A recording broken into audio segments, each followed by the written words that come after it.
Greetings, brothers and sisters. Today I would like to talk about something that can help you totally expand your mind, that can put you in a frequency that can allow you to evolve at a quicker pace and evolve physically, mentally, and spiritually. What is this that I'm talking about? I'm referring to mythology. Okay, now people are like, what? I've never heard. So much of our life is actually based on mythology. I had a anthropology or ethnomusicology professor that said there is no culture without mythology. Without some kind of origin myth, there is no collective. And we have these incorporated into our lives, but they're so embedded and incorporated, we don't even think of them as myths. One thing that comes to mind is the names of the days of the week. Monday, Tuesday, Wednesday, Thursday, Friday. Look up the origin of those words. The origin is within mythology. We're celebrating mythological gods in the names that we use for our days of the week. A lot of astrology that is embedded in astrological concepts and ideas that's embedded. These all get connected to various mythological stories. One thing I would really encourage you to check out is Joseph Campbell's work. He's got a number of books. There's something called the hero archetype. But what I like about coming at it from this angle is, you know, there's a way to engage in mythology that can help you expand your mind, open you up to think of things you otherwise would not have been able to think about.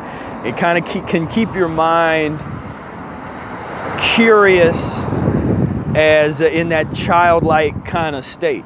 Very wonder and awe and this kind of things, where, because I do that on every day, just walking around. I mean, I'm in awe. I don't always talk about it, or I'm not one of these people that are like that regurgitate gratitude like, oh, I'm so grateful. I'm grateful for this giant troll. I'm grateful for its foot. I'm grateful for that tree. It's like I might be doing something like that in my head, but I'm not one of those people that talks like that. And you know I'm talking about, like, there's folks that do that. And if you're one of those folks watching this, I love you. I appreciate you being here. I'm just saying, sometimes that can be a little much for me. But for me, it's those kind of practices are best done silently, like fasting. Like I don't usually announce when I'm fasting, you know, because that, for me, that's like a personal, spiritual, silent. You know, I'm not looking to promote things or have an ego trip or anything like that.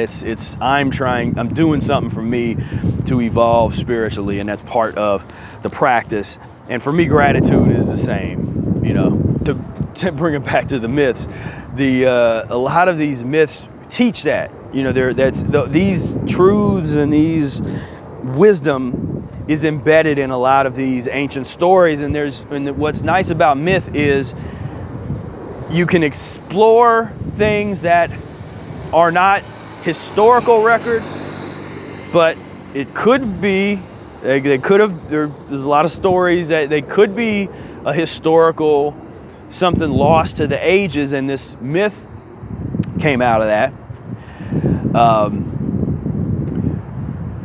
But one thing that's really cool to look at is when you see the archetype, that there's a number of different archetypes that these stories take place in. And when you can identify them, then you can start to see these stories over and over again, these same stories.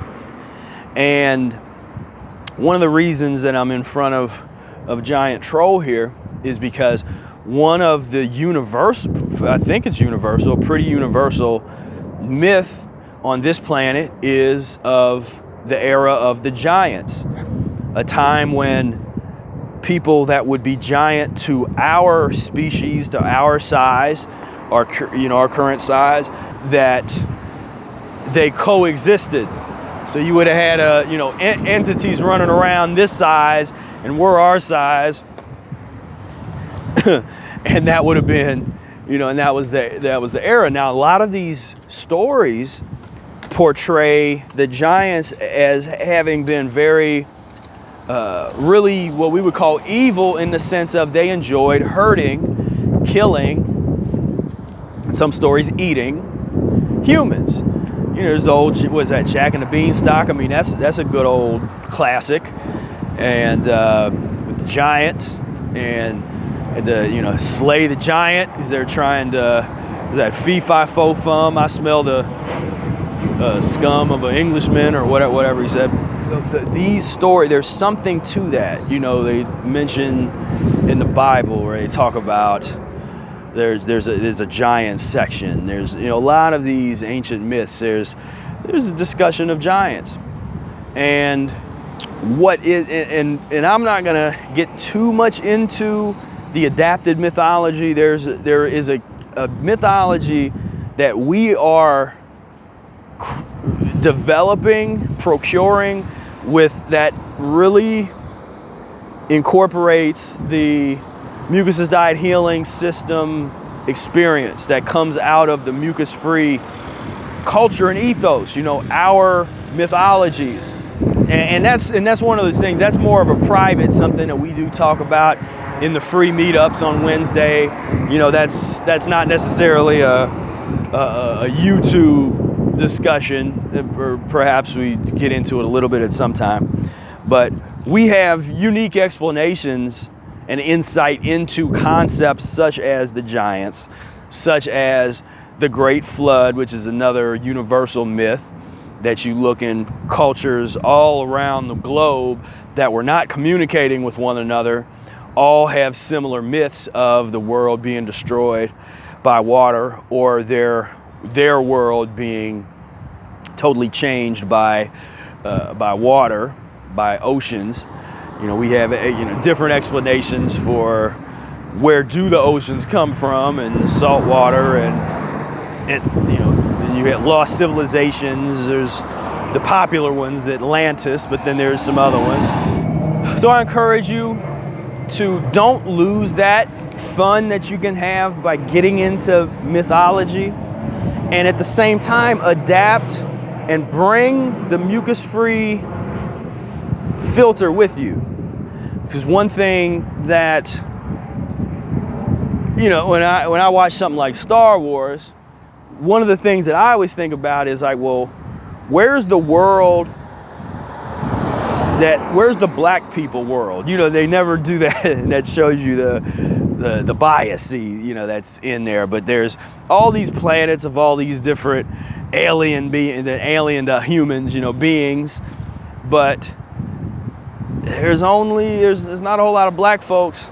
And really, in the original trilogy, there was a couple. It was like you had Lando, and there's like a couple black figures, but they literally had these women that were like slaves to Jabba the Hutt, and the actresses were black, but they painted them with all kinds of stuff so they looked blue or something.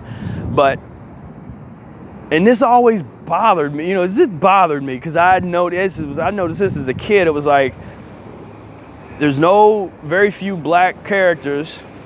Then when you have a black actress, they're all covered up, and she's murdered, like one of the most heinous murders in the entire, like people worrying about when Han Solo shot.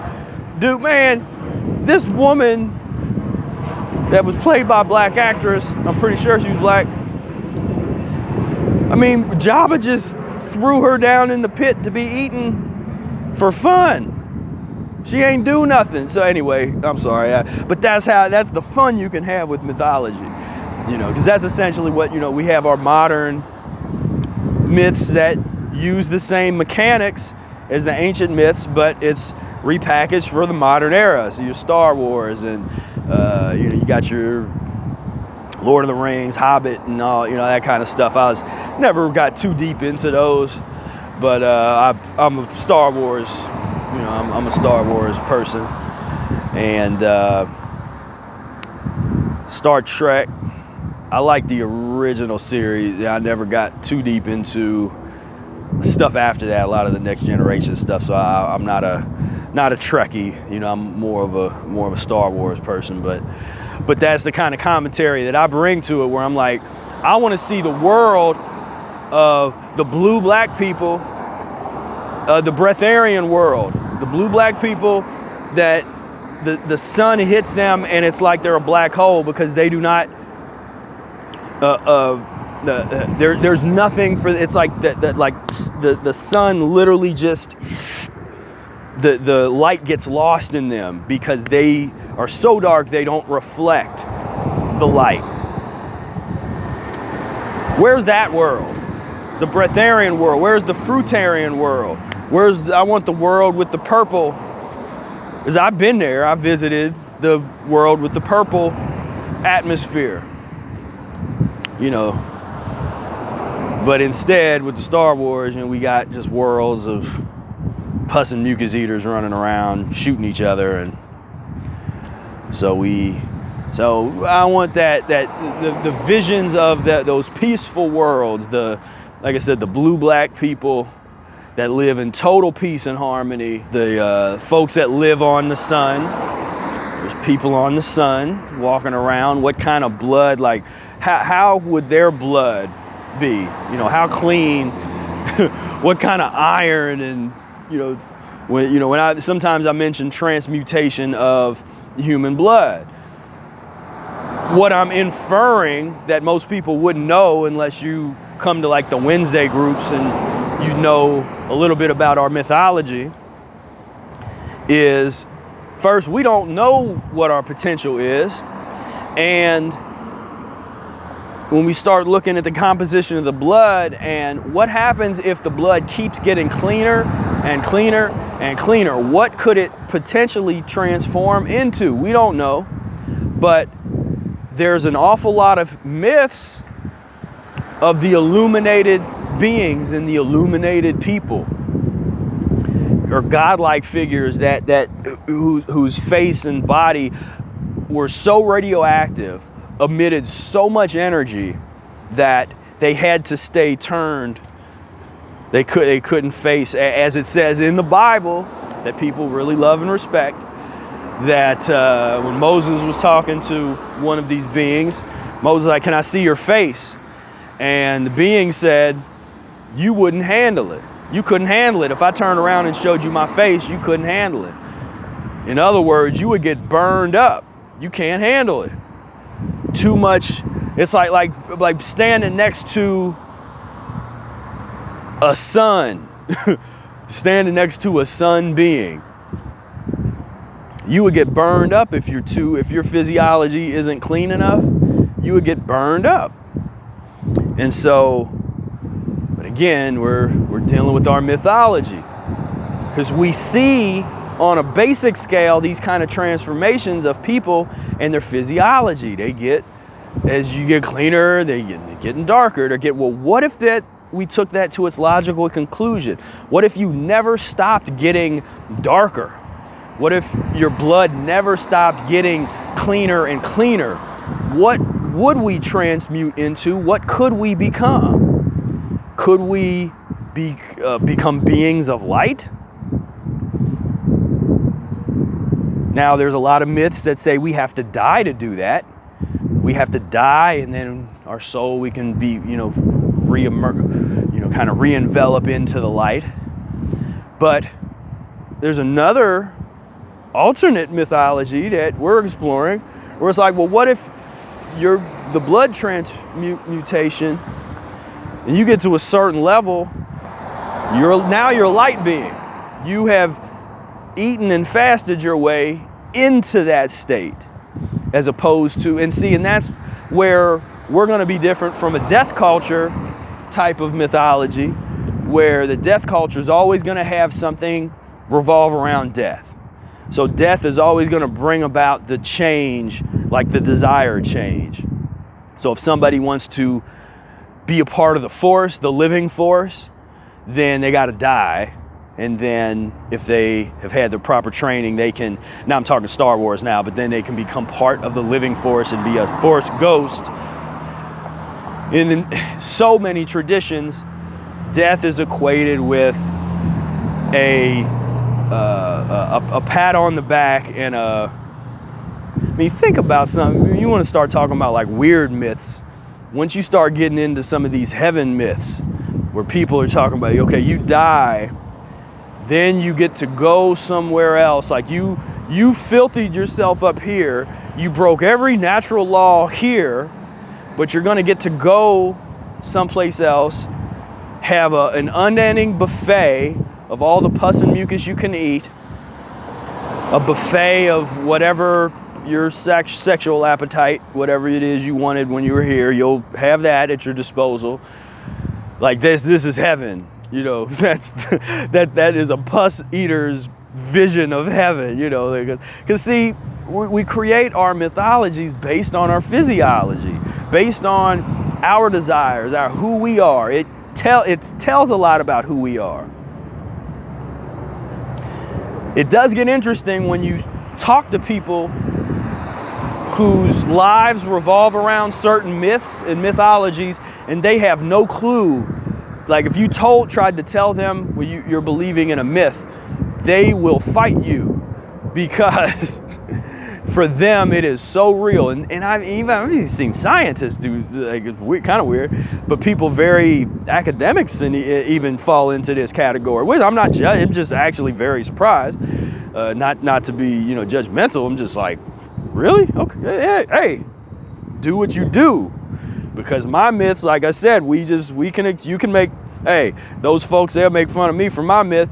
Now I'm saying, I'll try not to make fun of yours, try not to make fun of mine. So you say try,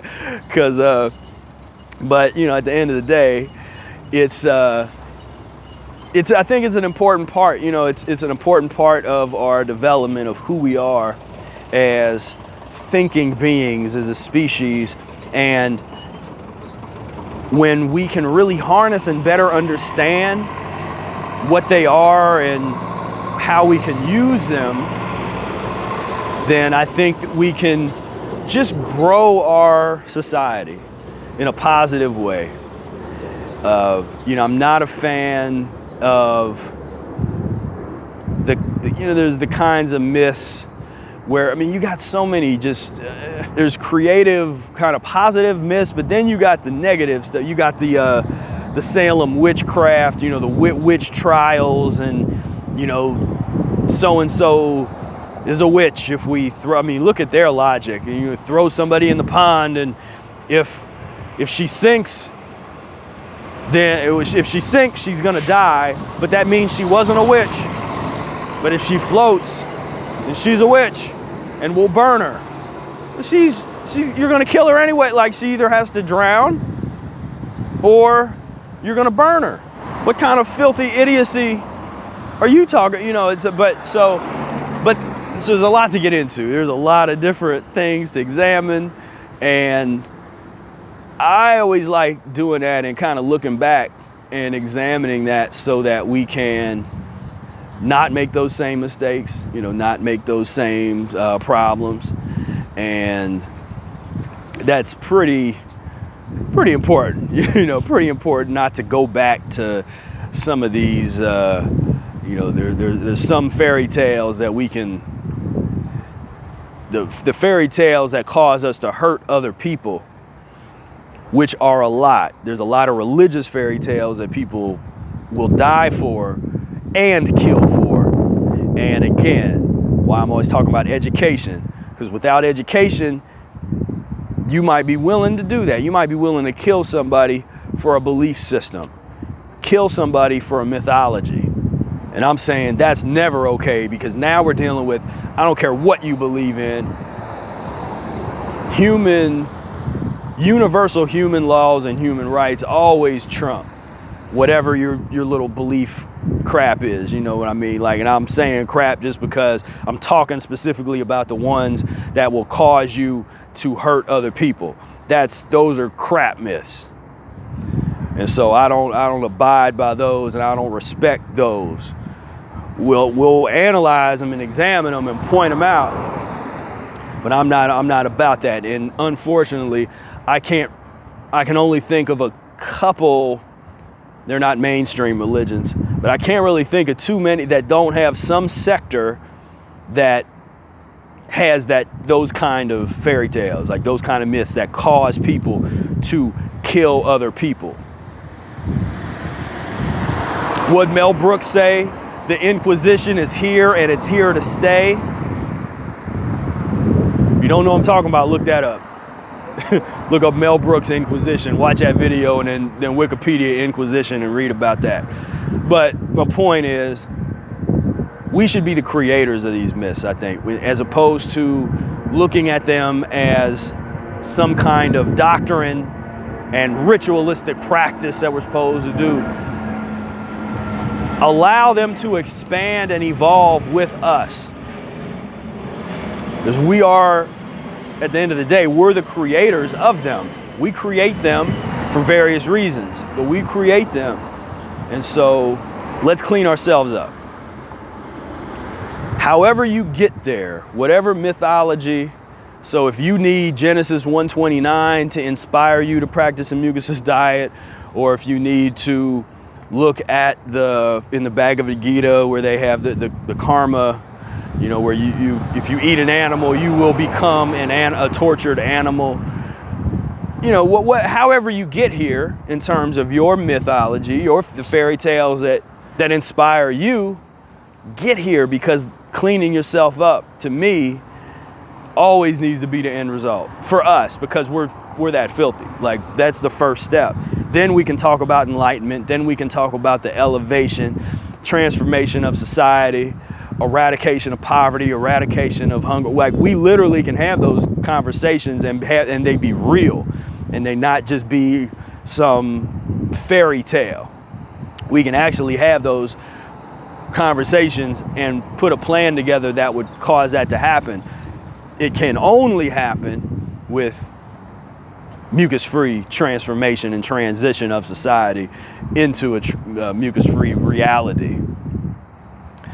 But anyway, enjoy your myths. I always enjoyed being read to when I was growing up. You know, my grandma, my aunt would read to me, and I always, you know, there was like these little fairy tale books, and I would pick which one I wanted because there was some that I liked a lot.